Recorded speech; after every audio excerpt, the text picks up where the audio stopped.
Hello दोस्तों, नमस्कार। स्वागत है आपका सक्सेस इन हिंदी एकेडमी। देखिए दोस्तों, आज हमारा मॉडल टेस्ट पेपर नंबर है हमारा 8।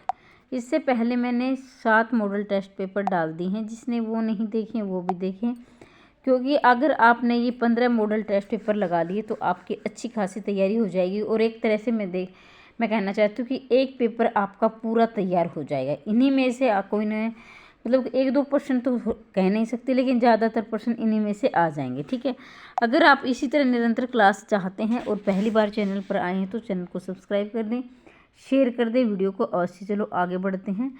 पहला क्वेश्चन आपकी स्क्रीन पर है। काशी का है पतंजलि कृत महाभाष्य का टीका, पतंजलि कृत योग सूत्र का टीका, पाणिनि कृत अष्टाध्यायी का टीका, भर्तृकृत वाक्यपदी का टीका।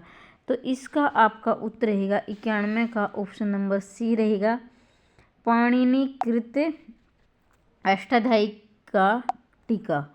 द्विवेदी युग का नामकरण किसके नाम के आधार पर किया गया है? हजारी प्रसाद द्विवेदी, महावीर प्रसाद द्विवेदी, शांति प्रिय द्विवेदी, मनन द्विवेदी। तो इसका आपका उत्तर रहेगा 92 का बी, महावीर प्रसाद द्विवेदी के नाम पर द्विवेदी युग का नामकरण किया गया था। भूषण 2 राजाओं के दरबार कवि थे। इनमें से कौन इनमें से पहले थे? शिवाजी दूसरे थे। भूषण 2 राजाओं के दरबारी कवि थे। इनमें से पहले थे, शिवाजी दूसरे थे। मतलब इनमें से पहला बताना आपको। तो 93 का आपका रहेगा सी, यानी पहले तो उन्होंने 36 राजा के दरबार में काम किया। यानी कि वैसा काम ये करते जो कविता लिखने का काम, रचनाएं लिखने का काम। तो 36 इनके भूषण के पहले राज दरबारी के राजा थे। और राणा ये शिवाजी इनके कौन से थे? दूसरे थे। तो दूसरे नंबर पर शिवाजी और पहले नंबर पर कौन? 36। तो याद रखेंगे, भूषण ने 2 राजाओं के राज दरबार में अपनी रचनाएं लिखी थी। वक्रोक्ति काव्य जीवितम कहकर, वक्रोक्ति को ही काव्य की आत्मा स्वीकार करने वाले आचार्य हैं विश्वनाथ है, मम्मट है, कुंतक है, दंडी है। तो 94 का आपका उत्तर रहेगा सी, कुंतक। वक्रोक्ति काव्य जीवितम कहकर, वक्रोक्ति को ही काव्य की आत्मा स्वीकार करने वाले आचार्य हैं कुंतक ने। वक्रोक्ति को उनने काव्य की आत्मा मान लिया है। अगर आपसे ये पूछा है वक्रोक्ति के एक प्रवर्तक पूछ लिया जाए आपसे, वक्रोक्ति के प्रवर्तक, तो भी आपका उत्तर कुंतक ही आएगा। ठीक है, तो आगे बढ़ते हैं। ये 94 आपका 95 का आपका रहेगा उत्तर। प्रश्न आपके सामने है।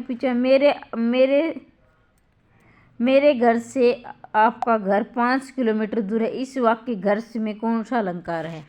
कारक है, माफ कीजिए, कारक है। मेरे घर से आपका घर 5 किलोमीटर दूर है। इस वाक्य में घर में कौन सा कारक है? घर में पूछा गया है। कर्म है, करण है, संबंध है, अपादान है। तो आपका 95 का उत्तर रहेगा डी है, अपादान। घर से मतलब घर से मतलब अलग होना, एक चीज़ से दूसरी चीज़ को अलग करना। तो अलगाव की स्थिति में आपका होता है अपादान कारक। जैसे राधा मोहन, देखिए राधा ये से फूल से क्या है, फूल राधा को फूल अच्छा लगता है, या फिर राधा को फूल में किसी को हो सकता है भी कोई एलर्जी हो, बदबू आती है। तो जो कोई चीज़ बदबू है या गंध है, बदबू ऐसे आएगा, बदबू है, गंध है, खुशबू है, तो वो चीज़ भी अपादान की स्थिति में चली जाएंगी। ऐसे शब्द भी जैसे बदबू, सुगंध, क्योंकि ये एक दूसरे को ये अलग कर भी दे। किसी भी चीज़ में हमें घृणा आएगी, बदबू आएगी, तो हम उस चीज़ से दूर भागेंगे। तो वहाँ भी अपादान कारक ही रहेगा। ठीक है, जैसे राधा क्या है, मोहन से ऐसे नफरत करती है, तो नफरत करेगी तो वो दूर जाएगी। तो इसलिए वहाँ भी आपको अपादान कारक ही मिलेगा। ठीक है, आचार्य भर्तमुनि के बाद रस निष्पत्ति को लेकर मुख्य रूप से जिन विद्वानों ने रस के विषय में अपने विचार दिए हैं उनका नाम क्रम से लिखना है भाई। जो भर्तमुनि के बाद रस निष्पत्ति को लेकर मुख्य रूप से जिन विद्वानों ने रस के विषय में अपने विचार दिए, यानी पहले भर्तमुनि है रस के विषय में बात करने, उसके बाद जो विद्वान आए हैं उनको क्रम से लगाना है। तो 96 का आपका उत्तर रहेगा ए। पहले आएंगे भट्ट लोलट, भट्ट शंकुक, भट्ट नायक, अभिनव गुप्त। तो देखो ये सारे भट्ट वाले तो पहले आ गए। भट्ट लोलट पहले हैं भर्तमुनि, दूसरे पर हैं भट्ट लोलट, और तीसरे पर भट्ट शंकुक, फिर है भट्टनायक और फिर है अभिनवगुप्त। ये रस निष्पत्ति के चलेंगे। तो भाई अगर आप निरंतर क्लास इसी तरह से चाहते हैं और मॉडल टेस्ट पेपर में आपको 15 करवाऊंगी, लगभग 15 में से काफ़ी प्रश्न आपकी अच्छी खासी तैयारी हो जाएगी। तो आप निरंतर क्लास चाहते हैं, चैनल को सब्सक्राइब कर ले। पहली बार आए हैं तो सथा धातु का लंग लकार मध्यम पुरुष बहुवचन का रूप है, तो इस प्रकार के प्रश्न कम ही आते हैं। डी रहेगा इसका अतिष्ठित। तो चलो इसको हम निकाल देते हैं। जयशंकर प्रसाद द्वारा संपादित पत्रिका का नाम क्या है? कहानी है, सरस्वती है, इंदु है, ब्राह्मण है। 98 का आपका उत्तर रहेगा बी, इंदु जयशंकर प्रसाद की संपादित है। और ब्राह्मण है आपकी प्रताप नारायण मिश्र द्वारा प्रताप नारायण मिश्र द्वारा है। और सरस्वती है आपकी महावीर प्रसाद द्विवेदी के द्वारा। ठीक है, तो ये भी आप याद रखेंगे। निम्नलिखित में से कौन संस्कृत समीक्षा पद्धति से संबंधित नहीं है? निम्नलिखित में कौन संस्कृत समीक्षा पद्धति से संबंधित नहीं है? रस है, अलंकार है, ध्वनि है, शैली विज्ञान है। तो 99 का आपका उत्तर रहेगा डी, शैली विज्ञान। कौन संस्कृत प्रति संबंधित नहीं है, यानी संस्कृत से संबंधित नहीं है? रस है, ध्वनि, ये सारे इसमें आएंगे संस्कृत में, लेकिन शैली विज्ञान संस्कृत में नहीं आता है। जन कवि के लिखे प्रेमाख्यान ग्रंथों की संख्या कितनी है? जन कवि का नाम है। कहीं आप जन का मतलब, कहीं आप जन का मतलब होता है ना लोग, आदमी, तो वो नहीं, इस जन का जन मतलब कवि का ही नाम है। जन कवि के लिखे प्रेमाख्यान ग्रंथों की संख्या कितनी है? यार वो यहाँ सिर्फ प्रेमाख्यान पूछा गया है। 78 है, 29 है, 50 है, 40 है। तो याद रखेंगे बी, 29 है। जन कवि द्वारा लिखे गए प्रेमाख्यान ग्रंथों की संख्या कितनी है? 29 है। इस प्रकार के प्रश्न आ जाते हैं, याद रखेंगे। झूठा सच किसका उपन्यास है? पहली बात तो ये है कि झूठा सच क्या है, कौन सी विधा है? उपन्यास की। दूसरा प्रश्न बनेगा, हो सकता है कि अगले एग्जाम में आपसे ये पूछा लिया जाए, जो झूठा सच क्या है, कहानी है, उपन्यास है, नाटक है, इस तरह से कविता है, ऑप्शन दे, तो आपको याद रखना उपन्यास है। और ये किसका है? तो 101 का रहेगा आपका बी, यशपाल, जूसपाल। झूठा सच किसका है? यशपाल का। आजकल ऐसे आप ट्रिक से भी याद कर सकते हो भी, आजकल यश उन्हीं का फैलता है जो झूठ को भी सच बना देते हैं, झूठ को भी सच बनाकर फैला देते हैं। आजकल उसी का यश फैलता है, क्योंकि भाई वक्त ही से चला हुआ है। विद्यापति पदावली की रचना किस भाषा में हुई है? विद्यापति पदावली की रचना किस भाषा में? काफ़ी महत्वपूर्ण प्रश्न है, याद रखेंगे, बहुत बार परीक्षा में पूछा गया है। अपभ्रंश, बंगला, मैथिली, मागधी। तो 102 का आपका उत्तर रहेगा सी, मैथिली। विद्यापति पदावली की किस भाषा में हुई है, यानी रचना किस भाषा में हुई है विद्यापति की पदावली की? तो ये मैथिली भाषा में।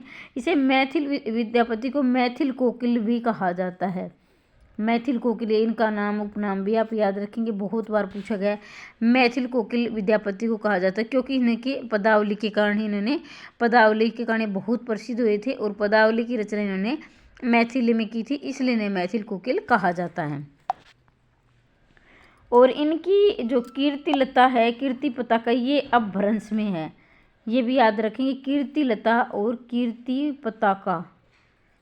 ठीक है, कीर्तिलता, कीर्ति पताका इनकी अपभ्रंश में है।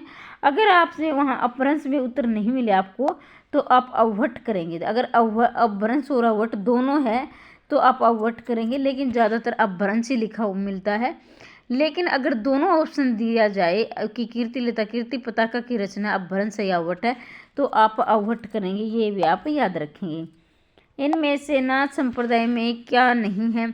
गुरु महिमा, नारी निंदा, इंद्रिय निग्रह, ग्रस्तों का आदर। तो इनमें से नाथ संप्रदाय में क्या नहीं है? गुरु की महिमा भी है, ठीक है, और इसी तरह नारी निंदा भी है, इंद्रिय निग्रह भी है, और क्या है? ग्रस्तों का आदर। ग्रस्तों का मतलब इन्होंने ग्रह को त्याग करने के बोला है, ग्रस्तों का इन्होंने आदर नहीं किया। मतलब ऐसे नहीं कि इन्होंने कोई दूध दुकारा, इस तरह की भी जो गृहस्थी के जो नियम है इनने नहीं अपनाए। काव्य प्रकाश नामक ग्रंथ के प्रणेता है, जो काव्य प्रकाश है उसके ग्रंथ के प्रणेता रहेंगे रुद्रट रहेंगे, भाम्य रहेंगे, विश्वनाथ रहेंगे, मम्मट रहेंगे। तो 104 का आपका उत्तर रहेगा डी, मम्मट। काव्य प्रकाश नामक ग्रंथ के प्रणेता है मम्मट, ये आप याद रखेंगे। काव्य शास्त्र के प्रश्न है। 105 की तरफ आगे बढ़ते हैं, तब तक के लिए आप चैनल सब्सक्राइब कर सकते हो। निरंतर क्लासेस से मॉडल टेस्ट पेपर करवाऊंगी।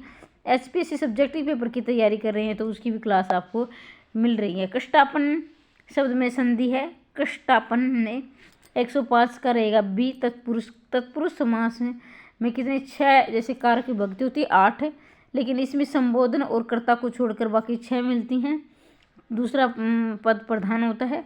कर्मधारय में उपमेय और उपमान होते हैं, विशेषण विशेष्य होते हैं। बहुव्रीहि में क्या है होता है, ज़्यादातर देवताओं के नाम होते हैं। अन्य मतलब पद प्रधान होता है, न पहला होता है न दूसरा, कोई और ही पद प्रधान होता है। अव्ययभाव समास में पहला पद प्रधान होता है। थोड़ा अव्ययभाव समास के बारे में सुन लीजिए। अनु, यथा, प्रति, हर, बर, दर, आ, नी, बे, ये बे है, से पुनरुक्ति वाले शब्द मिलते तो वहाँ आपका अविभाव समास होगा। एक बार फिर से सुन लें। अनु, यथा, प्रति, हर, बर, दर, आ, नी, बे, से। तो इस प्रकार की पुनरुक्ति से एक एक है। तो क्योंकि बहुत सारे अभ्यर्थियों ने रटा हुआ कि जहाँ आपको संख्या मिले वहाँ द्विगु समास लगा दें, लेकिन मैं मानती क्या होते ही हैं। द्विगु समास अकेला ऐसा नहीं जो संख्यावाची में आता है। 4 समास ऐसे हैं जिसमें संख्या मिलती है, अव्ययभाव, बहुमिरी और द्विगु द्वंद्व में भी होती हैं। तो इस तरह से कृष्टापन में तो तत्पुरुष समास रहेगा। इसके आप देखें, ध्यान से समझिए अव्ययभाव समास को। निम्नलिखित में कौन सा शब्द राजा का विलोम नहीं है? तो राजा का रानी, रंक, सेना, प्रजा। तो 106 का आपका रहेगा सी। राजा का रानी स्त्रीलिंग पुल्लिंग में आता है। राजा का रंक भी आता है, रंक मतलब भिखारी, और राजा का प्रजा भी होता है, राजा प्रजा का ध्यान रखता है। तो राजा, रानी, रंक, राजा, रंक, राजा, प्रजा, ये तीनों आते हैं। सेना नहीं आता है, इस बात का ध्यान रखेंगे। इसका उत्तर रहेगा सी। परमाल रासों के लेखक हैं चंद्रप्रदायी, जगनिक, नरपति नाले, इनमें से कोई नहीं। तो परमाल रासों के रहेंगे आपके बी, जगनिक। ठीक है, जगनिक परमाल। और इसका दूसरा नाम पूछा जाता है कि परमाल रासों का दूसरा नाम क्या है? तो इसका दूसरा नाम है आल्लाखंड। आल्लाखंड के नाम से भी इसे जाना जाता है। और आल्लाखंड एक तरह से राजस्थानी का एक लोकगीत है, यानी राजस्थान में लोकगीत है आल्लाखंड, और इसे परमाल रासों को आल्लाखंड नाम से भी जाना जाता है। मगही किस उपभाषा की बोली है? राजस्थानी, पश्चिमी, पूर्व हिंदी, बिहारी। तो मगही 108 का रहेगा आपका डी। मगही क्या है? बिहारी की उपभाषा की बोली है। बिहारी, मगही बिहारी में आता है, बिहारी बोली में आती है। निम्नलिखित शब्दों में कौन देशज है? देशज शब्द देखना, सुंदर, अंगूठा, साइकिल, फटाफट। तो देखो नाम से ही प्रतीत हो रहा है फटाफट, यानी हमारे जो देश में, यानी हमारे क्षेत्र में उत्पन्न होते हैं, जिनकी कोई उत्पत्ति का अता पता नहीं होता भी कहाँ से उत्पन्न है। ऐसे हम दिनचर्या में ऐसे शब्द बोल देते हैं जिनकी उत्पत्ति का हमें पता ही नहीं होता कहाँ से हो, तो उन्हें देशज शब्द कहते हैं। सर्वस्व रूप है, सर्वस्व रूप है भाई, इसका 110 का आपका उत्तर रहेगा सी। षष्ठी विभक्ति है सर्वस्व। इस प्रकार के प्रश्न बहुत कम आते हैं। निम्नलिखित में से कौन सा शब्द स्त्रीलिंग नहीं है? सुबह, दोपहर, सांझ, दिन। तो इसमें से आपका रहेगा दिन। दिन निकल आया, दिन निकलने वाला है, ऐसे वाक्य में प्रयोग करें तो दिन हमेशा क्या है? पुल्लिंग है। और सुबह हो गई, दोपहर हो गई, सांझ हो गई, तो इस तरह से ये है स्त्रीलिंग। दिन क्या है? पुल्लिंग है। वाक्य में प्रयोग करके देख लिया करो, अपने आप आपको उत्तर मिल जाएगा। इस करुणा कलित हृदय में अब विकल रागनी बजती, ओहो आकार स्वरों में वेदना असीम गरजती। पंक्तियों के रचनाकार हैं तो 112 का आपका रहेगा सी, जयशंकर प्रसाद। देखो इसमें एचटेट पीजीटी में भी ये प्रश्न आया हुआ था कि इस करुणा कलित हृदय में अब विकल रागनी बजती, ओह क्यों हाहाकार स्वरों में वेद असीम गरजती। जयशंकर प्रसाद की ये क्या है? पंक्तियां हैं, याद रखेंगे। इस करुणा कलित हृदय में अब विकल रागनी बजती, क्यों हाहाकार स्वरों में वेदना असीम गरजती। जयशंकर प्रसाद की ये पंक्तियां हैं, याद रखेंगे। किस कवि की सच्चाई पर हिंदी का प्रसिद्ध मंगला प्रसाद पारितोषिक प्रदान किया गया? भाई किस कवि की सच्चाई? भाई किस कवि की सच्चाई थी जिसपे मंगला प्रसाद पारितोषिक सम्मान मिला है? तो 113 का आपका रहेगा डी, वियोगी हरि। यानी वियोगी हरि को मंगला प्रसाद पारितोषिक सम्मान प्राप्त हुआ है सच्चाई के लिए। वीर सच्चाई है ना इसमें। न कांतामसी निम्बुर्स विभाति वनिता मुखम, इस पंक्ति के लेखक हैं। 114 का रहेगा आपका ए, भाम है। न कांतामसी विभुर विभाति पंक्ति मुख में पंक्ति के लेखक है भाम है। इनमें से कौन सा वाक्य शुद्ध है? रात में पेट भर मिठाई खाई। रात ने पेट भर राम भी माफ़ी चाहती हूँ, रात नहीं राम है, ये थोड़ी पीडीएफ से साफ नहीं, माफ़ी चाहती हूँ। राम ने पेट भर मिठाई खाई। राम ने पेट भर के मिठाई खाई। राम ने भरपेट मिठाई खाई। तो देखिए शुद्ध कौन सा है?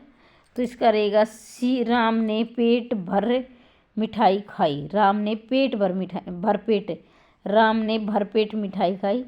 और आमतौर पर हम बोलते हैं ना, जो हमारे देहात में, ज़्यादातर हरियाणा में ऐसा होता है कि राम ने पेट भर के मिठाई खाई। हमारे हरियाणा में तो इसी को शुद्ध मानते हैं। हाँ, लेकिन हम व्याकरण के नियम पढ़ते हैं तब हमें नॉलेज होती है। राम ने भरपेट मिठाई खाई। और लेकिन हरियाणा के अगर मैं बोली की बात करूँ तो हरियाणा में यही बोला जाएगा, राम ने पेट भर के मिठाई खाई। आमतौर पर हम तो इसको शुद्ध मानेंगे अगर हमने नहीं व्याकरण के नियम सीखे हैं तब की बात है। लेकिन राम ने भरपेट मिठाई खाई, ये इसका शुद्ध रहेगा। भर पहले आएगा, पेट मिठाई खाई। ठीक है, आगे बढ़ते हैं 116 की तरफ। देखो भाई, प्रश्न कैसे लगे कमेंट के माध्यम से ज़रूर बताएं। ये पीडीएफ आज थोड़ी सी धुंधली आई है, कई बार हाथ हिल जाता है ना, तो पीडीएफ बनाते में कई बार गड़बड़ हो जाती है, लेकिन नेक्स्ट टाइम इस ध्यान रखा जाएगा। इनमें से कौन सी संज्ञा नंददास की नहीं है? संज्ञा ग्रंथ, इनमें से कौन सा संज्ञा ग्रंथ है नंददास का नहीं है? पूछा गया है। पहले तो नहीं का ध्यान रखेंगे। प्रेम बारेखड़ी, श्याम सगाई, माधवानंद कामकंद्रा, रुक्मणी मंगल। तो 116 का रहेगा आपका प्रेम बारेखड़ी। संज्ञा ये नंददास का नहीं है। श्याम सगाई नंददास की है, माधवानंद कामकंद्रा नंददास की है, रुक्मणी मंगल नंददास की। तो ये तीनों ही रचनाएं नंददास की है। प्रेम बारेखड़ी नंददास की रचना नहीं है। वैद्यनाथ मिश्र किसका वास्तविक नाम है? मैंने वास्तविक नामों की एक ट्रिक बना रखी है बहुत, यानी उपनाम कहें या वास्तविक नाम एक ही बात है। और आप सर्च करोगे success in Hindi academy by Anjana ma'am, तो उसमें क्या है कि मैंने ट्रिक के द्वारा समझाया। एक बार आपने वो वीडियो देख ली तो आप जिंदगी में भूल नहीं पाओगे।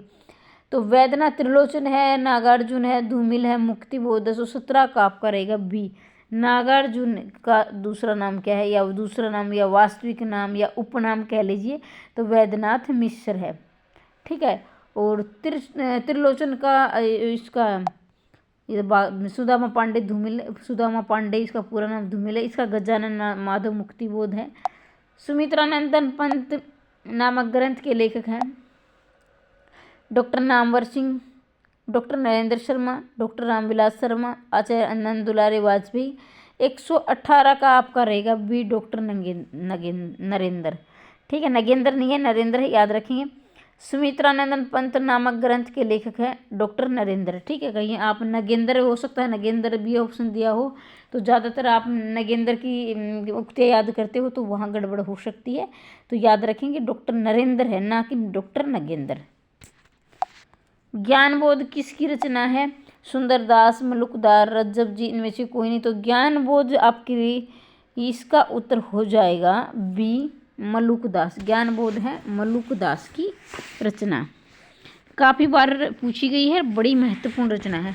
आकाश गंगा काव्य संग्रह है बालकृष्ण शर्मा, नवीन भगवती चरण वर्मा, रामकुमार वर्मा, उदय शंकर भट्ट। आकाश गंगा है सी आपका रहेगा रामकुमार। आकाश गंगा काव्य संग्रह, पहले तो ये याद रखेंगे कि काव्य संग्रह है, नाटक है, उपन्यास है, संस्मरण है। तो ये पहला आकाश गंगा काव्य संग्रह, एक प्रश्न तो यहाँ से बन सकता है। दूसरा प्रश्न का आकाश गंगा किसकी रचना है? तो ये रामकुमार वर्मा की है। ठीक है। रिपोर्ताज किस भाषा का शब्द है? तो फ्रांसीसी, अंग्रेजी, पुर्तगाली, जापानी। 121 का रहेगा आपका फ्रांसीसी। रिपोर्ताज किस भाषा का शब्द है? तो ये फ्रांसीसी का है। निम्नलिखित में तत्सम शब्द, तत्सम शब्द होते हैं जो संस्कृत के शब्दों की तो हिंदी में आ जाते हैं, यानी कोई परिवर्तन नहीं होता, जो कि तो हिंदी में आ जाते हैं उसे तत्सम शब्द कहते हैं। जो थोड़े बहुत परिवर्तन के साथ हिंदी में आते हैं उसे तद्भव शब्द कहते हैं। थोड़े से परिवर्तन के बाद, थोड़े बहुत परिवर्तन के बाद हिंदी में आते हैं वो तद्भव होते हैं। बिल्कुल यानी जो कि तो आ जाते हैं, जैसे हैं वैसे ही आ जाते हैं, उन्हें तत्सम शब्द कहते हैं।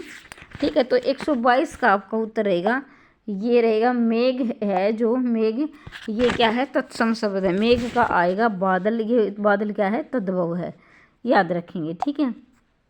हिंदी के स्पर्श व्यंजन के पौधों के 5 वर्गों के दूसरे और चौथे वर्ण में, दूसरा और चौथा है स्पर्श व्यंजन पूछे गए पांचवें वर्ग नहीं, पर 5 वर्ग होते हैं ना, जैसे कै ख गै गड़ ऐसे होते हैं, जैसे कचट तप कै च ट त प कछटप होते हैं, जैसे कै वर्ग च वर्ग ट वर्ग त वर्ग पै वर्ग। ठीक है, कछटप याद रखेंगे। तो 5 वर्गों में दूसरा और चौथा वर्ण किस में आता है? ठीक है, तो 123 का आपका रहेगा बी, दूसरा और चौथा महाप्राण में आता है। अब दूसरा और चौथा आता है महाप्राण में। ठीक है, महाप्राण में पहला, तीसरा, पांचवा आता है अल्पप्राण में। ठीक है, अल्पप्राण में। तो याद रखेंगे, पहला, तीसरा और पांचवा अल्पप्राण में आएगा, दूसरा और चौथा महाप्राण में आएगा। ये आप याद रखेंगे। ठीक है, ठीक है, अल्पप्राण। और पहला और दूसरा देखा जाए तो अघोष में, और तीसरा और चौथा पांचवा ये किसमें? सघोष में। पहला दूसरा अघोष, तीसरा चौथा पांचवा सघोष। उसी तरह से दूसरा और चौथा क्या है? महाप्राण है। महाप्राण दूसरा चौथा, पहला तीसरा पांचवा क्या है? अल्पप्राण है। याद रखेंगे, अल्पप्राण। तो इसका दूसरा और चौथा वर्ण है महाप्राण में। ठीक है, 123 का आपका रहेगा ये। आगे बढ़ते हैं। जब उपमेय और उपमान की संभावना प्रकट की जाए तो कौन सा अलंकार होता है? तो संभावना में आपका रहेगा डी, उत्प्रेक्षा, जिसमें आते हैं ना मानो, मनहु, जानो, जनहु। ये ऐसे शब्द, मानो, मनो, जानो, जनो, ऐसे शब्दों से उत्प्रेक्षा अलंकार कहते हैं, जिसमें संभावना होती है किसी कार्य की होने की। उपमा में आपके होते हैं सा, सी, सरिस। एक मिनट, उपमा में आप कहेंगे सा, सी, सरिस, सा, सी, सरिस, ये ऐसे ये उपमा में होते हैं। उत्प्रेक्षा में मानो, मनो, जानो, जनो होते हैं। रूपक में रूपी जैसे शब्द आते हैं, या इसमें योजक चिन्ह आते हैं, तो वह रूपक अलंकार होता है। ये भी याद रखेंगे। 125 की तरफ बढ़ते हैं भैया आगे। 125, ये मैं माफ़ी चाहती हूँ भाई, आज थोड़ी सी पीढ़ी धुंधली है, लेकिन मैं एडजस्ट करी तो आप भी देख लें। अगली बार मैं साफ लिख करके लाऊं, कोशिश करूँगी। राजा भोज का सपना पुस्तक के लेखक कौन है? राजा शिव प्रसाद सितारे हिंद, लाला श्रीनिवास दास, इंशाअल्लाह खां, राजा लक्ष्मण सिंह। तो 125 का आपका उत्तर रहेगा ए, राजा शिव प्रसाद सितारे हिंद। राजा भोज का सपना है राजा शिव प्रसाद सितारे हिंद, इसका पहला ही उत्तर हो जाएगा। ठीक है, इनमें से कौन भारतेंदु मंडल का लेखक नहीं है? भारतेंदु मंडल के लेखक काफ़ी बार पूछेंगे, सारे के सारे याद कर लेंगे। डी है, ये नहीं है। गुलाब राय नहीं है। बालकृष्ण भट्ट भी भारतेंदु मंडल के हैं, और पंडित नारायण मिश्र भी ठीक है, भारतेंदु मंडल के हैं। ठाकुर जगमोहन भी हैं।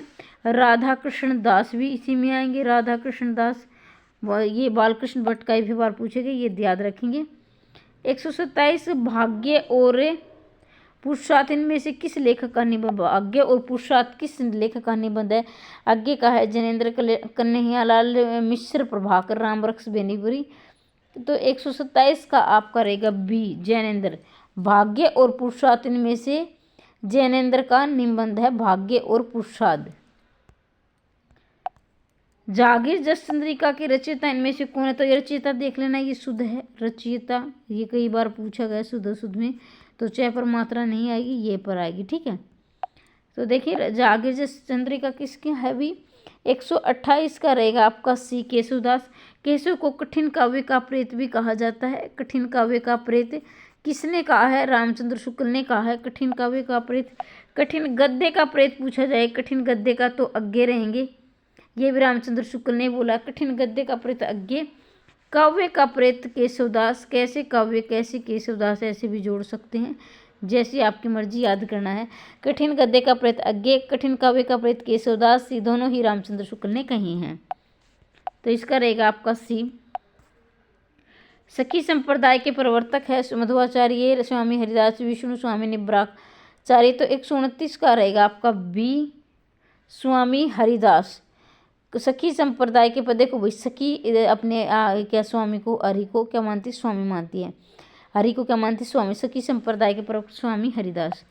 कबीर के गुरु का नाम देखें, कबीर के गुरु का नाम रहेगा आपका option number C Ramanand. Ramanand के 12 शिष्य थे, ये भी आप याद रखेंगे। और एक शेख तकी भी इनके गुरु थे, शेख तकी इन्होंने उर्दू में शिक्षा ग्रहण की थी। कबीर थे इनके जो हिंदी में, इसमें शेख तकी इनके मुसलमान क्या थे, गुरु थे, शेख तकी। देखो तभी तो कबीर ने हिंदू मुस्लिम ऐसे इनको नकारा है कि निर्गुण राम की पूजा करते थे। इनके राम का इनके भगवान का कोई आकार नहीं था, निराकार कहते थे, ये नश्वर है, ठीक है। ये भाई इन्होंने ना कि दशरथ पुत्र राम को राम नहीं माना है। तुलसीदास के राम थे, दशरथ पुत्र राम थे, इनके राम थे निर्गुण थे, इसलिए इनके गुरु दो थे। एक रामानंद थे, रामानंद के कितने शिष्य थे, 12 शिष्य थे। दूसरे गुरु का नाम था शेख तकी जो मुस्लिम इनके गुरु थे, ठीक है। इनमें से कौन सा निबंध अध्यापक पूर्ण सिंह का नहीं है? आचरण की सभ्यता, मजदूर और प्रेम, लज्जा और ग्लानि, कन्यादान। 131 का रहेगा आपका सी, लज्जा और ग्लानि इनका निबंध नहीं है, ये अध्यापक पूर्ण सिंह का तो याद रखेंगे। आचरण और सभ्यता भी आजकल आचरण और सभ्यता किसी में पूर्ण नहीं रही है। मजदूरी और प्रेम, मजदूरी भी आजकल अधूरी मिलती है, भाई जो काम करता है उसको कहाँ मजदूरी कल लेना परसों लेना, इस तरह के चलता है। और प्रेम तो अधूरा होता ही है, तो पूर्ण कुछ न मजदूरी प्रेम पूर्ण मिलता है, न आचरण की सभ्यता पूर्ण मिलती है। और इसी तरह से कन्यादान, ठीक है। तो ये सारे किसके हैं? पूर्ण सिंह के हैं। चांद का मुंह टेढ़ा किसकी रचना है? चांद का मुंह टेढ़ा है गिरजा कुमार माथुर, धूमिल, निराला, गजानन माधव, मुक्तिबोध। 132 का आपका उत्तर रहेगा option number D, Gajanan Madhav Muktibodh का चांद का मुंह टेढ़ा गजानन माधव मुक्तिबोध की रचना है, ठीक है। कबीर का जन्म कब हुआ था? भाई कबीर का जन्म भी याद रखेंगे, कबीर का जन्म हुआ था 133 का सी, ये ईस्वी पूछा गया 1455 ईस्वी, ठीक है। अगर आपसे पूछा जाए संवत तो 1398 संवत हो जाएगा। 57 साल का क्या है अंतर है, तो संवत आ जाए तो 1398 करेंगे, ईस्वी आ जाए तो 1455 करेंगे। इस बात का ध्यान रखेंगे विशेषकर। आगे बढ़ते हैं। 134 खालिक बारी के रचयिता है अब्दुल रहमान रहीम, खुसरो, रशीद खान। तो खालिक बारी के रहेंगे खुसरो, खालिक बारी के रचनाकार रहेंगे खुसरो, यानी खुसरो से मतलब है अमीर खुसरो, जो आदिकाल के क्या थे, कवि थे, अमीर खुसरो। सूरदास के दष्टपुट पद किस ग्रंथ में संकलित हैं? तो ये प्रश्न काफ़ी बार पूछा गया है। सूरदास के दष्टपुट पद हैं, ये आपका उत्तर रहेगा 135 का सी, साहित्य लहरी में सूरदास के दष्टपुट पद संकलित हैं, यानी इकट्ठे किए गए हैं साहित्य लहरी में। भट्ट लोलट द्वारा प्रतिपादित मत कौन सा है? उत्पत्ति, अभिव्यक्तिवाद, भोगवाद, अनुमतिवाद। तो 136 का रहेगा उत्पत्तिवाद, भोगवाद, यानी भट्ट लोलट का क्या है? उत्पत्तिवाद। और अनुमतिवाद किसका है? शंकुक का है, अनुमतिवाद शंकुक का है।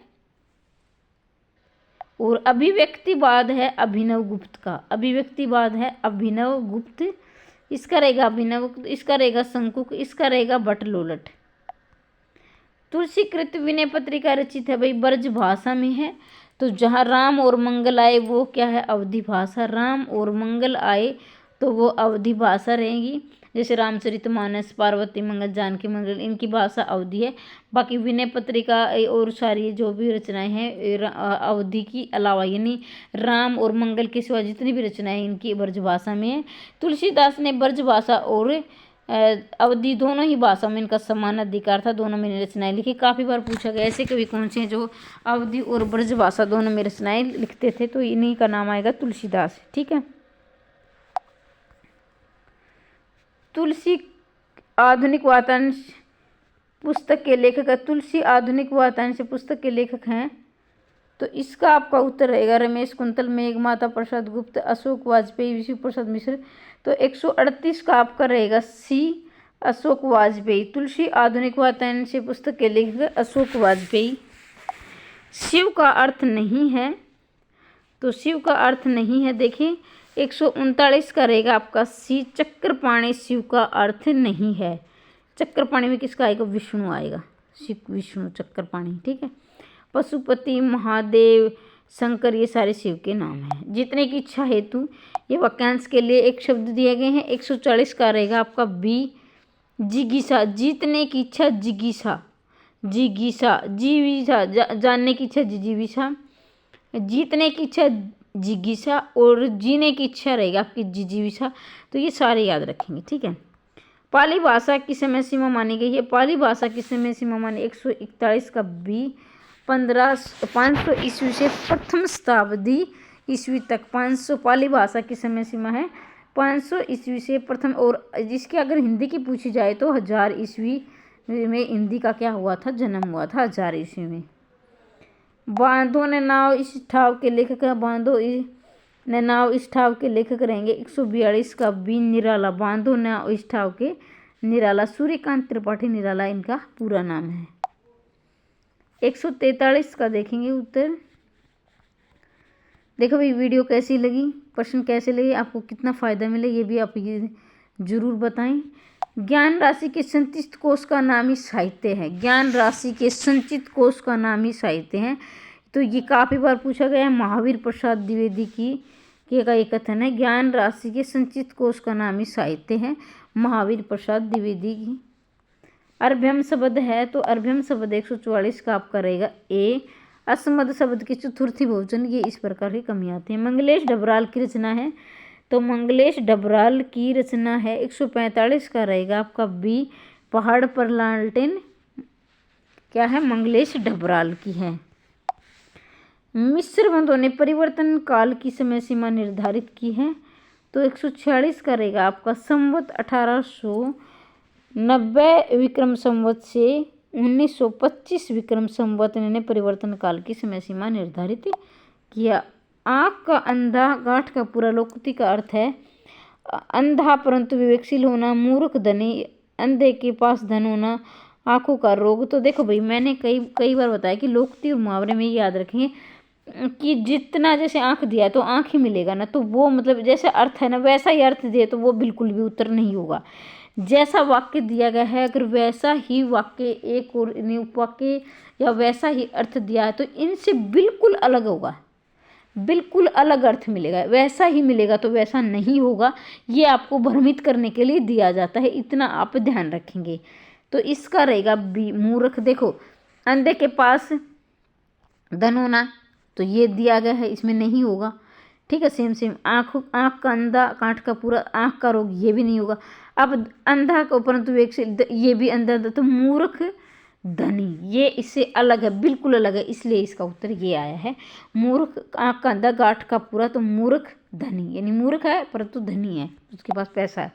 श्रीमद् वल्लभाचार्य ने जिस कृष्ण भक्ति की प्रतिष्ठित किया उसे दार्शनिक आधार, भाई जो श्रीमद् वल्लभाचार्य जिस भक्ति को मानते थे कृष्ण की भक्ति को, उन्होंने कौन सा दार्शनिक आधार दिया है।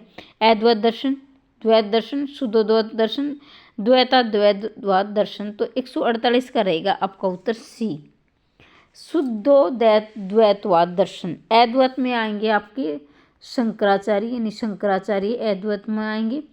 द्वैत में आएंगे मध्वाचार्य, अद्वैत में शंकराचार्य, द्वैत में मध्वाचार्य और द्वैतवाद में निम्बार्काचार्य, ठीक है। तो ये इसका उत्तर रहेगा आपका सी। शुद्धोद्वैतवाद में आएंगे वल्लभाचार्य और द्वैतवाद में आएंगे निम्बार्काचार्य, द्वैतवाद में मध्वाचार्य, अद्वैत में आएंगे शंकराचार्य। ये भी आप नाम में याद रखेंगे। निम्नलिखित नाटककारों में ऐतिहासिक नाटककार कौन है। 149 का रहेगा डी रामकुमार वर्मा ऐतिहासिक नाटककार है। रामकुमार वर्मा क्या है, ऐतिहासिक नाटककार है। रामरक्षा स्तोत्र की रचना के लेखक है। रामरक्षा स्तोत्र की रचना के लेखक रहेंगे रामानंद। रामरक्षा स्तोत्र रचना के लेखक रहेंगे रामानंद। तो इस प्रकार से भी आपके मॉडल टेस्ट पेपर निरंतर चले हुए हैं। HPSC सब्जेक्टिव एग्जाम की तैयारी भी हम करवा रहे हैं। तो चैनल को सब्सक्राइब कर लें, शेयर अवश्य कर दें। वीडियो कैसी लगी कमेंट के माध्यम से ज़रूर बताएं। पढ़ते रहिए, आगे बढ़ते रहिए, मुस्कुराते रहिए, दिन दोगुनी रात चौगुनी उन्नति करते रहिए। मिलते हैं अगली वीडियो में, तब तक के लिए जय हिंद जय भारत।